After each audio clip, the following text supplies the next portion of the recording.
있기를 바랍니다. 나는 성경에 기록된 말씀이 하나님의 말씀인 것을 믿습니다. 나는 하나님의 말씀이 살아있는 말씀으로 믿습니다. 나는 하나님의 말씀이 조금도 오해가 없음을 믿습니다. 오늘도 하나님의 말씀을 배우면서 그 말씀을 깊이 묵상하고 마음에 받아들여 꼭 변화되기를 고백하며 이제 절대로 부패되지 않고 불멸하고 영원한 하나님의 말씀을 듣게 될 것인데 하나님의 말씀을 통하여 반드시 내 삶이 변화될 것을 예수님의 이름으로 고백하며 다짐합니다. 아멘. 앉으시면서 예수님 부활하셨습니다 인사하면서 예수님 부활하셨습니다. 할렐루야 할렐루야.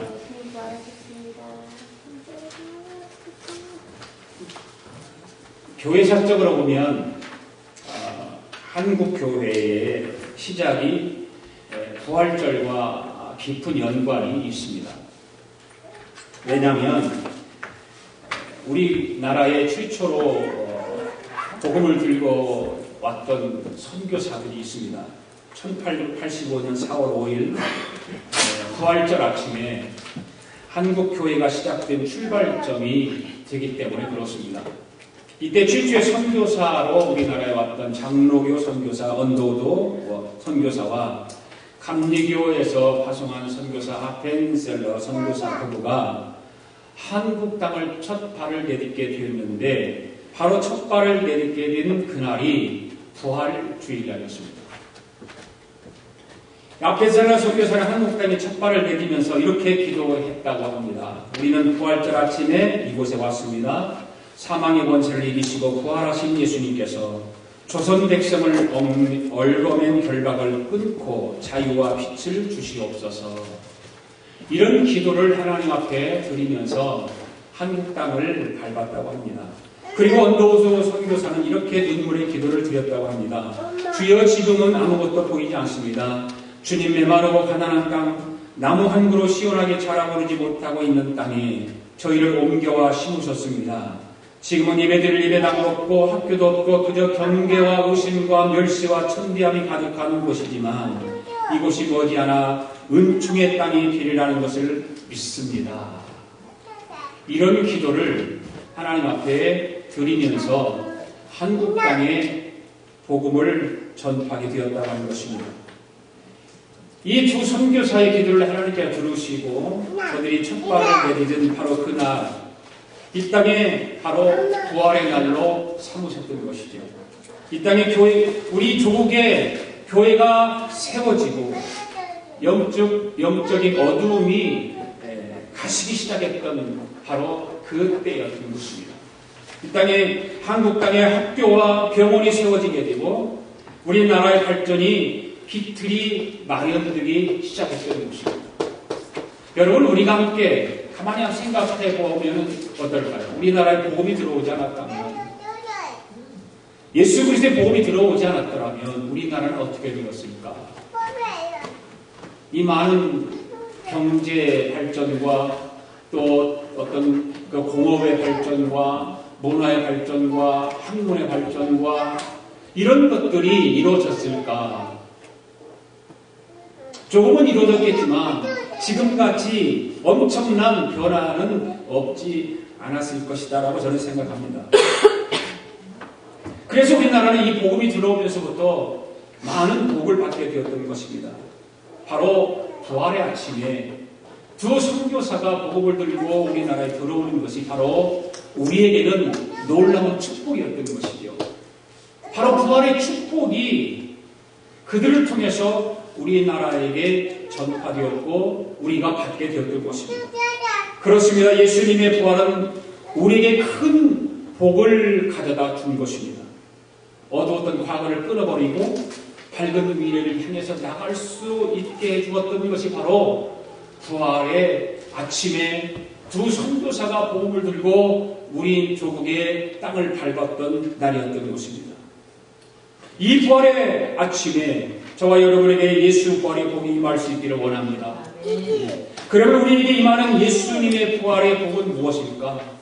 예수 그리스도의 복이 무엇일까? 오늘 본문을 보면 우리는 그것을 찾아볼 수가 있습니다. 바로 예수님께서 부활하시던 날 저녁에 제자들이 모여 있는 자리에 바로 예수님의 나타나셔서 그들에게 복을 선포하시는 내용들을 볼 수가 있습니다. 부활하신 예수님을 만난 제자들은 정말 큰 복을 받았던 것입니다. 그 복이 무엇입니까? 첫 번째로 바로 평강의 복입니다. 자, 옆 사람에게 한번 갑시다. 평강의 복이 임하기를 원합니다. 네, 19절 말씀 읽을까요? 시작. 이날 곧 안식 후 첫날 저녁 때에 제자들이 유대인들을 두려워하여 모인 곳에 문을 닫았더니 예수께서 오사 가운데 서서 이르시되 너희에게 평강이 있을지어다. 부활하신 예수님께서 제자들에게 나타나셔서 처음 하신 말씀이 너희에게 평강이 있을지어다 라고 하는 축복의 메시지입니다. 그리고 제자들에게 부활하신 예수님이 확실하다는 것을 확인시켜 주신 뒤에 또 21절에 가서도 보면 또 말씀하시죠. 너희에게 평강이 있을지어다. 바로 오늘 본문을 읽었던 요한복음 20장에는 이 평강이 있을지어다라고 하는 그 예수님의 선포가 3번이나 나옵니다. 평강이 있을지어다. 그런데 예수님께서 부활하신 후에 제자들을 처음 만나시면서 평강이 있으라고 왜 그렇게 말씀하셨을까? 왜 그렇게 말씀하셨을까? 더 많은 말씀하실 것들이 더 많았을 텐데 왜 너희에게 평강이 있을지어다라고 말씀을 하셨을까? 간단하지요. 지금 그 예수님의 제자들에게 무엇보다 필요한 것은 평강이었죠. 평안함이었습니다. 오늘 본문 19절을 자세히 말씀 보십시오. 제자들이 유대인들을 두려워하여 모인 곳에 문을 닫았더니 지금 예수님의 제자들은 두려워서 문을 꼭꼭 걸어 잠그고 있습니다. 두려움 가운데 있습니다. 사실 제자들은 예수님께서 겟세마네 동산에서 체포되실 때에 어떻게 했습니까? 뿔뿔 흩어지지 않았어요. 다 흩어졌습니다. 그러다가 예수님께서 십자가에 처형당하시고 죽으셨다는 소식을 듣습니다. 예수님의 그 추종자 혐의를 받고 있었기 때문에 저들끼리는 어떻게 했습니까? 뿔뿔 흩어졌다가 은밀한 곳으로 숨어 들어갔던 것이죠. 왜? 예수님같이 로마 군병들에게 붙잡힐까? 그러면서 언제 사내들인 공의 군사들이 들어닥칠지 모르는 그런 두려움 가운데 떨고 있었던 것입니다.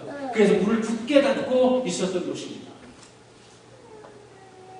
지금 제자들은 따르던 주님이 십자가형을 받고 처형당하신 상황입니다. 그렇게 주님을 따라 3년 동안 열심히 따라다니면서 예수님께서 하신 일들을 배우고 듣고 가르침을 받고 그런 상황 가운데 있었던 그 제자들이 예수님의 십자가형을 받고 처형당하신 상황 가운데 있을 때 얼마나 두려움이 있었겠습니까? 그러니까 목자 없는 양 같은 그런 신세가 되고 마는 것입니다.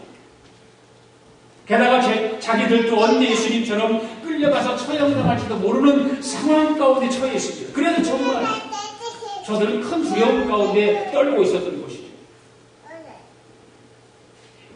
오늘도 두려움에 떨고 있는 사람들이 참 많이 있죠. 불안한 마음에 잠 못 이루는 사람들이 많고 사고로 인해서 두려워 떨고 있고 죄로 인해서 두려워 떨고 있고 각자마다 가정마다 바로 이 두려움이라는 것은 우리에게 찾아오게 되어 있습니다. 어떤 상황 가운데 두려움, 어떤 일 때문에 두려움, 많은 두려움들이 우리 인생을 힘들게 만들고 어둠 가운데를 만들고 슬프게도 만들고 고통 가운데 서게 만듭니다. 그런데다가 경제적인 것이 불투명합니다. 미래를 우리는 예측할 수 없습니다. 그래서 불안해하는 사람이 참 많이 있습니다. 불안해하는 것으로 끝나면 괜찮지만 잠 못 이루는 사람들도 참 많이 있습니다. 불안한 것 때문에 그런 두려움 때문에 잠을 이루지 못하고 있습니다. 지금 자신들이 겪고 있는 많은 사람들이 겪고 있는 심각한 상황이 어떤 호전될 기미가 전혀 보이지 않기 때문에 불안해하는 것입니다. 바로 예수님이 제자들이 그런 불안 가운데 있을 때에 그 가운데 누가 찾아오셨습니까? 부활하신 예수님께서 찾아오신 거예요. 찾아오셔서 그 불안에 떨고 있는 제자들에게 예수님의 첫 번째 말씀이 너희에게 평강이 있을지어다. 너희에게 평강이 있을지어다. 너희들이 지금 두려워 떨고 있는데 두려워 떨지 말고 평강이 있을지어다라고 예수님께서 선포하신 것입니다. 사랑하는 성도 여러분, 이 부활의 아침에 부활하신 주님을 만나시고 주님이 주시는 평강을 누릴 수 있기를 바랍니다. 여러분들 마음속에 평안함이 있기를 원합니다. 그런데 여기서 한 가지 잊지 말아야 할 것이 있습니다. 그것은 뭐냐면 주님께서 주시는 평강은 세상이 주는 평안과는 다르다는 거죠. 요한복음 13, 2절에 보면 예수께서는 말씀했습니다. 같이 읽어볼까요? 시작. 평안을 너희에게 끼치노니 곧 나의 평안을 너희에게 주노라. 내가 너희에게 주는 것은 세상이 주는 것과 같이 아니하니라. 너희는 마음에 근심하지 말고 두려워하지도 말라. 성경은 분명히 이 평안이 세상이 주는 평안과 예수님이 주는 평안과 다르다라고 분명하게 말씀하고 있잖아요. 예수님께서 평안을 주시는데 이 평안은 세상에서 얻을 수 없는, 세상에서 누릴 수 없는, 세상을 살아가면서 만끽할 수 없는 그런 평안이라고 하는 것입니다. 여러분 신앙생활하면서 그런 평안을 누리십니까? 그런 평안을 맛보고 살아가십니까? 그런 평안이 여러분들 삶 가운데 있습니까? 세상이 주는 평안 말고 정말 내가 예수님을 믿고 예수 그리스도를 구세주로 고백하고 난 이후에 그 주님이 주시는 그 평안함이 나에게 있는가? 그것을 경험하고 체험하고 그것 때문에 기뻐하고 감사하면서 살아가고 있는가?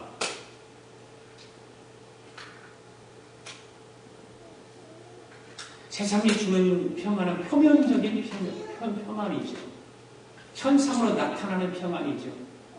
우리가 보여야 되고 그게 우리 어떤 손에 잡혀야 되고 우리 생활 속에서 그것이 참 표면적으로 나타나자 그것을 평안이라고 우리는 세상을 주는 평안이라고 말합니다. 그런데 이런 평안들이 지속적으로 오래 가느냐 그 말이죠. 잠깐 불안한 일이 없을 때 맛보는 평안. 바로 그런 것이죠. 그러다가 다시 건강에 문제가 생기거나 직장에 문제가 생기거나 가정에 문제가 생기게 되면 금세 그 평안은 깨집니다. 사라지는 것입니다.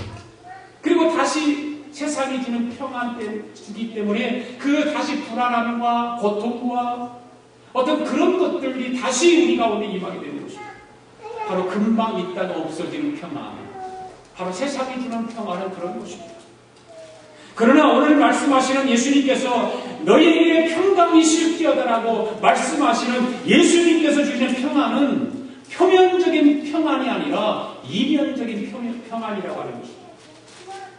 현상으로 나타나는 평안이 아니라 바다 저 깊은 곳이 항상 고요하고 잔잔한 것과 같은 그 내면에서 깊은 내면 속에서 얻어지는 평안, 바로 그 평안을 말하는 것입니다.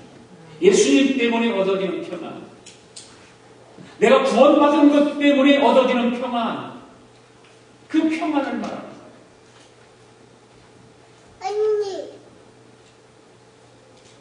비록 건강에 문제가 있고 직장에 문제가 있어도 파도가 치고 풍랑이 일어도 부활하신 주님께서 나와 함께 하심을 믿을 때 우리 심령 저 깊은 곳에는 평안이 가득할 줄로 믿습니다.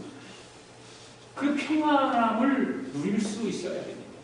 신앙인이라면, 믿음의 사람이라면, 예수 그리스도를 구세주로 영접하고 사는 사람이라면 표면적으로 나타나는 그런 평안이 아니라 우리 내면 속에 우리 신앙 깊은 영적인 삶 속에 주어지는 그 평안함, 바로 예수님이 그걸 말씀하시는 거예요. 내가 주는 평안과 세상이 주는 평안이 다르다.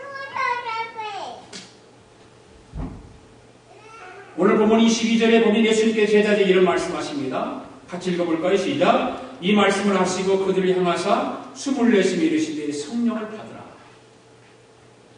그러니까 예수님께서 주시는 평안은 성령과 깊은 관계가 있다 그 말입니다. 성령과 깊은 관계.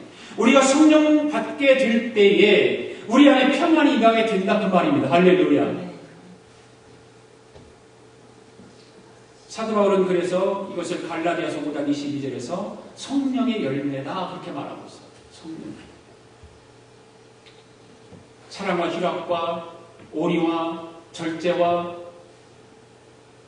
겸손과 그런 것들. 성령하고까지 우리 성령이 우리 심령 가운데 거하시게 될 때 우리는 평안함을 누리게 되는 것입니다. 아멘. 그렇습니다. 예수님께서 주시는 평안은 성령의 열매로 우리 심령 속에 가득하게 맺혀지게 되는 것이죠. 온유함이 있고 기쁨이 있고 감사가 있고 절제가 있고 비록 인생사가 여전히 힘들고 어려워도 우리 심령 속에 평안이 가득할 수 있는 것은 바로 성령의 열매로 나타나게 되는 것입니다. 우리 앞길에 캄캄하고 그런 불확실해도 우리 심령 속에 평안이 가득할 수 있는 것이죠. 심지어 극심한 고통 속에서도 우리 심령 속에 평안이 가득할 수 있는 것은 부활하신 주님께서 주시는 평안을 우리가 맛보고 살아갈 때에 우리는 인생을 살아가면서 경험하면서 살아가게 되는 거예요. 그것 때문에 기뻐하고 그것 때문에 감사하고 그래서 그것 때문에 내면 속에 평안이 찾아오는 거예요. 표면적으로 나타나는 것은 불안하기도 하고 때로는 염려지고 근심이 있지만 우리 영적인 내면 깊은 속에서 얻어지는 부어지는 느끼는 그런 평안함을 우리 모두가 함께 누릴 수 있기를 바랍니다. 두 번째로 예수님께서 부활의 축복을 우리에게 허락하신 것은 바로 희망의 말입니다. 희망의 말. 20절 말씀 읽습니다. 시작. 이 말씀을 하시고 손과 옆구리를 보이시니 제자들이 주를 보고 기뻐하더라. 오늘 본문을 우리가 깊이 보면 제자들의 상태는 그야말로 불안과 절망 가운데 있는 그런 상황 아닙니까? 마치 세월호가 지금 바다에 침몰해서 그 많은 사람들이 그 배 안에 갇혀 있습니다. 죽었는지 살았는지 모릅니다. 살아있기를 희망하고 그 많은 학부형들이 유가족 사람들이 기다리고 있습니다. 그 기다리고 있는 사람들은 어떻겠습니까? 때로는 절망, 때로는 낙심, 때로는 어떤 희망도 있을 거지만 불안한 거예요. 불안한 거예요. 누군가가 한 사람이 그 구조하는 사람이 배 속에 들어가서 누군가 내 산 사람 왔어. 그러면 뭐 얼마나 기쁨이 있겠습니까? 그런데 아직까지 4일, 5일이 지나도 살아있다는 사람 소식은 듣지 못합니다.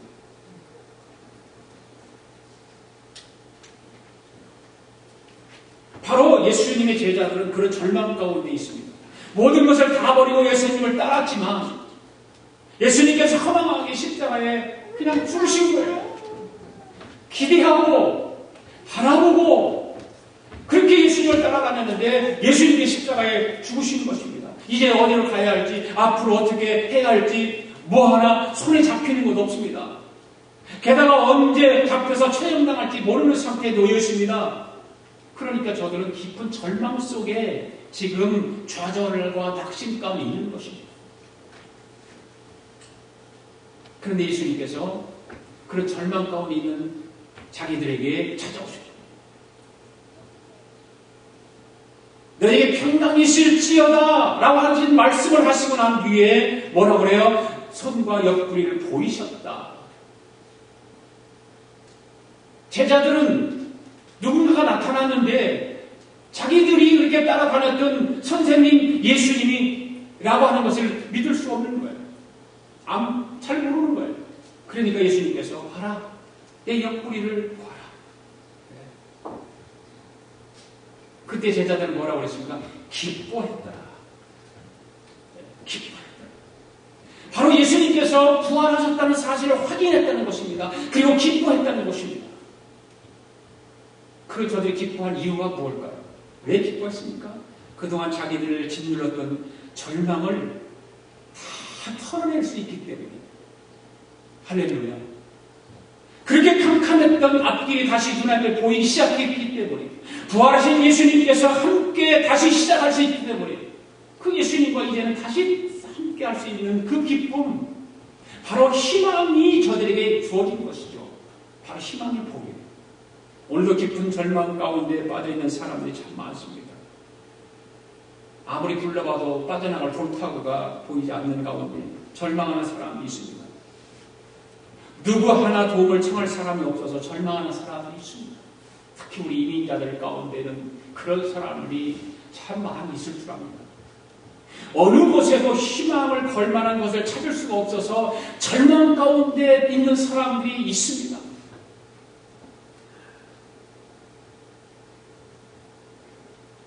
예수님은 그런데 이런 절망 가운데 있는 사람을 찾아오신다는 사실. 저들에게 다시 일어날 수 있는 용기를 그리고 주시는 겁니다. 너희에게 평강이 있을지어다.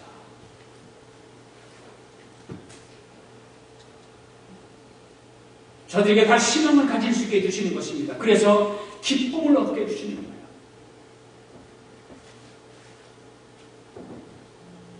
세월호의 그 뱃속에 있는 많은 사람들이, 어린 학생들이 배 안에 있으면서 누군가가 그 기쁨의 소식을 들려준다면 얼마나 저들을 기뻐할까요? 온 세상이 기뻐서 좋아할 것입니다.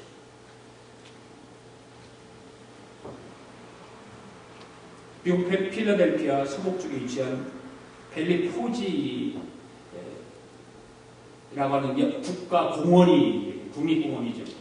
거기 있다고 합니다. 그곳에는 워싱턴 기념교회가 있답니다. 이 교회는 유독 기도하는 동상이 참 많은데, 교회당 외부에 기도하는 어머니상이 있고, 또 교회당 내부에 기도하는 군인 조각이 있고, 그리고 무엇보다도 이런 기도문이 새겨져 있다고 합니다. 민족의 지도자들이 겸손한 마음으로 백성을 섬기게 하소서. 저는 이 글귀를 보면서 우리나라의 지도자들에게 이런 글귀가 좀 마음속에 새겨졌으면 좋겠어요. 왜 세월호라고 하는 그 어마어마한 큰 여객선 배가 왜 그렇게 침몰되었을까? 지도자들이 겸손하지 못하기 때문에, 자기 이익만을 추구하기 때문에.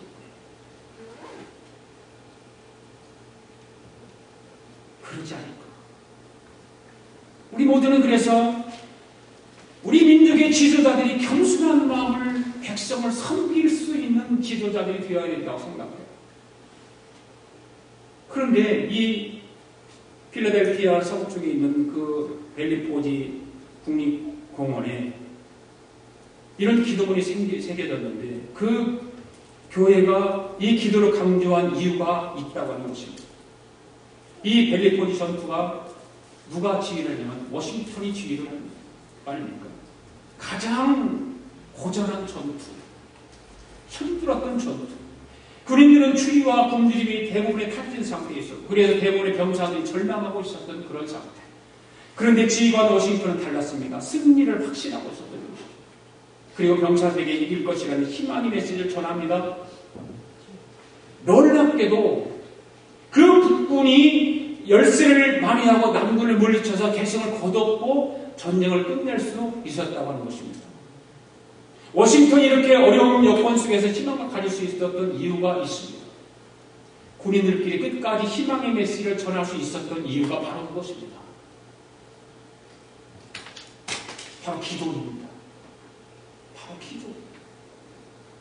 그 절망 가운데 있는 그 군인들에게, 자기 수하에 있는 많은 그 밑에 있는 사람들에게 기도를 통해서 희망의 메시지를 전하고, 그 희망의 메시지를 붙들고 전쟁을 치렀던 것이죠.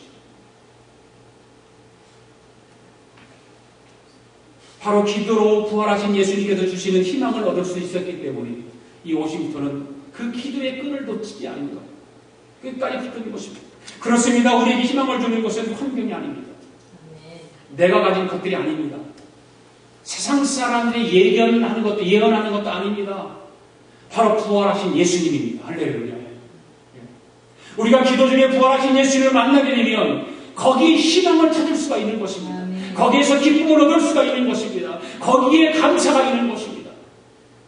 그 안에 은혜가 있는 것입니다. 이 희망의 복이 저와 여러분에게 오늘 부활주일에 임하기를 원합니다. 그 다음에 세 번째는 확신의 복입니다. 확신의 복. 오늘 본문 바로 뒷부분을 쭉 읽어보면 부활하신 예수님께서 도마를 만나는 이야기가 기록되어 있습니다. 부활하신 예수님께서 제자들을 만나러 오셨을 때 처음에는 도마가 없었어요. 없었습니다. 부활하신 예수를 만났던 제자들이 그래서 도마의 그 소식을 전합니다. 그런데 도마는 그 제자 자기 동료들의 말을 믿지 않습니다.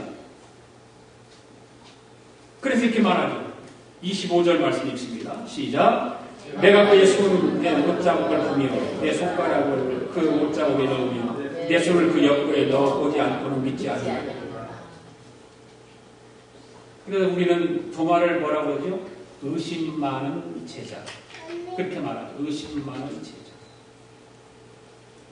다른 제자들은 모두가 부활하신 예수를 만났다고 증언하는데 자기 눈으로 확인하지 않고서는 믿을 수 없다는 거예요. 내 눈으로 보아야 나는 믿을 수 있고 내가 확인을 직접 해보아야 나는 너희들의 말을 믿을 수 있다는 것이죠. 그런데 예수님께서 8일 뒤에 다시 나타나셔요. 부활하신 예수님께서 제자들 다 찾아오십니다. 그때 찾아오셨을 때 8일 만에 찾아오셨을 때 그 자리에 도마가 있었습니다. 그래서 부활하신 예수님께서 친히 도마에게 이렇게 말하죠. 27절 시작. 내 손가락을 이리 내밀어 내 손을 보고 내 손을 내밀어 내 옆구리에 넣어보라. 그리하여 믿음 없는 자가 되지 말고 믿는 자가 되라. 예수님께서 그 의심 많은 제자 도마에게 이렇게 말씀하셨습니다. 그때의 도마는 예수님께서 부활하신 사실을 믿을 수 있었습니다. 그래서 이렇게 고백합니다. 28절. 나의 주님이시여 나의 하나님이십니다. 이렇게 고백합니다. 도마는 예수님의 손의 못자국을 확인하고 옆구리를 손으로 넣어서 참자국을 확인을 합니다. 그리고 나서 예수님 것을 믿습니다.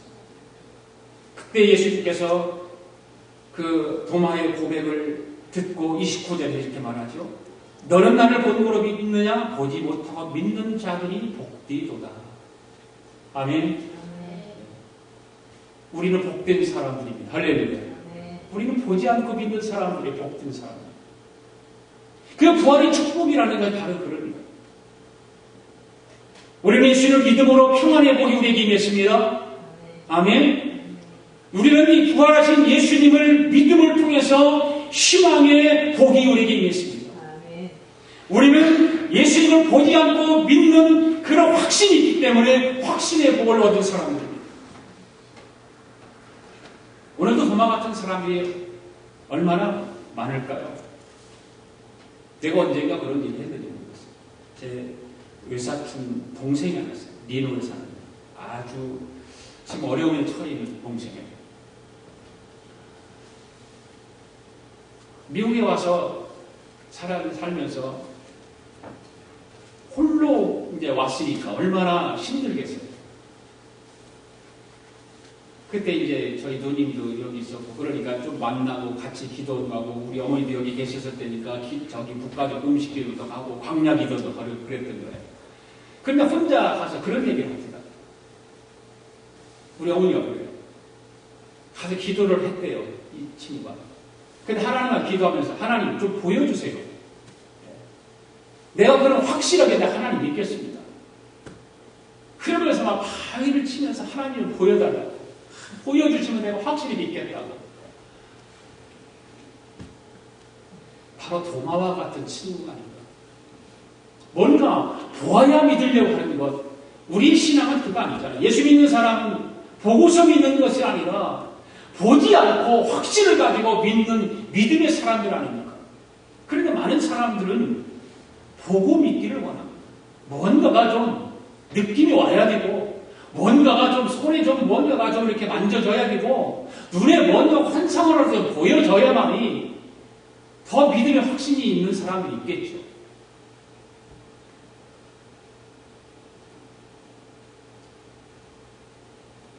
많은 사람들이 그래서 예수 그리스도를 전해도, 예수 그리스도의 놀라운 은혜를 말해도 믿지 않습니다.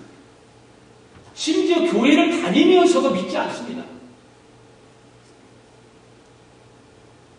그러니 예수님께서 부활하셨다는 사실이 믿어지겠습니까? 안 믿어지는 거죠. 하나님께서 살아계시다는 사실을 믿겠습니까? 믿지 못하는 거예요. 그냥 종교 생활하는 거예요. 많은 사람들이. 오늘도 보이지 않는 하나님의 도움과 인도하심과 그 손길로 역사하신다는 믿지 않습니다. 그래서 몸은 교회에 와 있지만 믿음이 없는 자들이 많다고 말해요. 여러분들의 믿음은 어떻습니까? 정말 믿음이 있습니까? 확신이 있습니까? 많은 사람들이 부활하신 예수님께 도만을 찾으셨던 것처럼 이런 사람들을 찾아주시기 원해요. 그래서 부활하신 예수님 영접으로 만나서 믿음 없는 자가 되지 말고 믿는 자가 되기를 바라보는 것입니다. 사실은 믿음에 두 종류가 있잖아요. 보고 믿는 사람과 보지 않고 믿는 사람. 보고 믿는 믿음은 경험적인 믿음, 보고 증명해보고 확인해보고 믿는 믿음. 이 믿음은 믿고 싶지 않아도 믿어지죠. 믿죠. 왜? 자기가 확인했으니까, 보았으니까. 네. 그러나 증명할 수 없는 것, 확인할 수 없는 것을 믿을 수 없다는 약점이 그들에게는 있죠. 네. 사람들과 배우면 뭐냐고 증명해봐 그러잖아요. 그러면 증명해봐야 내가 네 말을 믿지 말하는 사람이 있잖아요. 꼭 증명을 요구하는 사람이 있어요. 그런 사람에게 믿음이 없습니다. 꼭 확인해야 되고 이론적으로 좀 이렇게 배웠다는 사람이 그런 말을 많이 해요. 다음으로 보지 않고 믿는 믿음은 신학적 믿음을 말합니다. 증거도 없고 확인할 수가 없지만 그냥 믿어지는 거예요. 할렐루야. 아멘. 여러분들 그렇지 않습니까? 여러분들 믿음이 지금 증명할 수 없고 확인할 수 없지만 하나님의 말씀이 믿어지는 겁니다. 예수님께서 내 죄를 위해 십자가 죽으시고 부활하셨다는 것이 믿어지는 것입니다. 이것이 믿음이에요. 이거는 확신 있는 축복이에요. 확신의 축복. 이 믿음은 내가 왜 믿는지 알 수 없게 믿어지는 것. 나는 알 수 없는데 그냥 믿어지는 것입니다.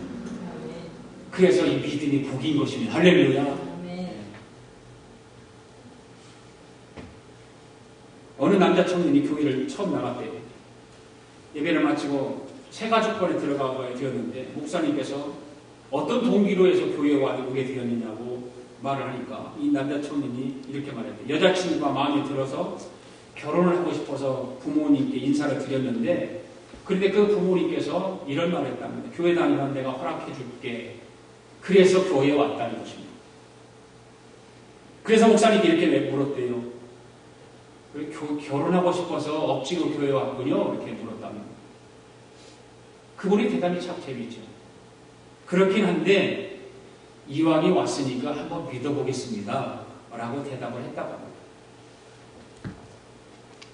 처음 주님 앞으로 나올 때 하나님께서 저마다 다양한 계기로 사용을 하시죠. 어떤 동기로 교회에 나오게 돼 있어요. 그런데 문제는 내가 믿고 싶다고 믿어지는 것이 아니라는 거예요. 내가 믿어지고 다 몸부림치고 의를 행하고 선을 행하고 그런다고 믿어지는 것이 아니라는 거예요. 여러분 그렇게 믿어져서 교회에 왔습니까? 믿음이 있습니까? 여러분 지금 신앙생활하고 여러분들에게 맡긴 사명을 감당하고 있습니까? 내가 노력한다고 믿어지는 것이 아니라는 거죠. 물론 내가 믿고 싶은 마음의 간절함은 필요하죠. 어떻게 자녀들이 그래서 말씀도 보고 엎드려 기도도 하고 믿으려고 노력하는 태도는 중요합니다. 근데 그것만은 부족하다는 거죠. 하나님께서 믿음의 복을 주셔야만 될 줄로 믿습니다. 그래서 보이지 않지만 믿을 수 있어야 되고 나도 모르게 믿어져야 하는 것이죠. 그 바로 성령의 역사입니다. 성령의 역사. 이 부활절 아침에 부활하신 예수님께서 두마를 찾으셨던 것처럼 저와 여러분을 찾으셔서 믿음의 복을 주시기를 원합니다. 그래서 여러분이 믿음이 없는 자가 되지 말고 믿는 자가 되기를 원합니다. 마지막으로 이런 유머를 하나 말씀드리겠습니다. 한국 남자들이 다 무기력하게 죽어가고 있다는 것이죠. 그 일을 살펴보니까 한약 한 첩을 잘못 먹어서 그렇답니다. 그 약이 바로 구기자차입니다. 구기자차를 한 잔씩을 먹고 나니까 인생이 구겨져 있는 거죠. 그래서 어느 아내가 남편에게 뭘 먹이면 남편의 구겨져 있는 인생을 좀 활짝 펴지게 할 수 있을까 생각하다가 발견했는데 바로 피자 한 판을 사다가 주었대요. 그래더니 구겨져 있는 인생이 활짝 펴졌다고 합니다. 여러분 피자 먹는다고 인생이 펴져지겠습니까? 그렇지 않죠. 이 부활의 아침에 예수 부활의 복을 받으시기 바랍니다. 그리고 여러분 인생이 활짝 예수 그리스도를 통해서 펼쳐지기를 축원합니다. 아멘.